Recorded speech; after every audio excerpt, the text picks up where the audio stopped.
everyone, I'm going to be reviewing and giving a demonstration of this 3-inch Cutco Gourmet paring knife. Now let's get into it. All kitchens should have at least one paring knife, and this Cutco one is awesome. I'm going to go over a few of the features and uses of this paring knife, and then I'll show you how it peels an apple. This paring knife is super sharp, and it's great for smooth slicing, peeling, and paring. It has many different uses like slicing bananas, trimming and slicing green beans, peeling apples, or removing broccoli florets, just to name a few.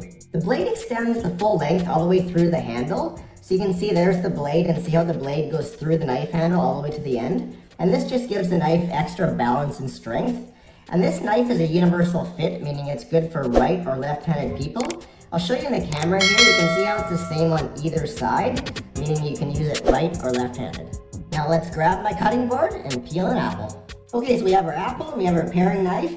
I already started peeling the apple just to kind of get a feel for it. So I'll show you how it goes. So then you just take the paring knife like this and peel like this, and you see how it peels quite nicely through the apple. The blade is a high carbon stainless steel blade, and the overall length of the knife is just under 8 inches from here to here. Cutco is one of the top knife companies, and they have their forever guarantee. They will sharpen or repair, or if necessary, replace your Cutco knives for free. Or you can also sharpen them from home if you wish. Thanks for watching.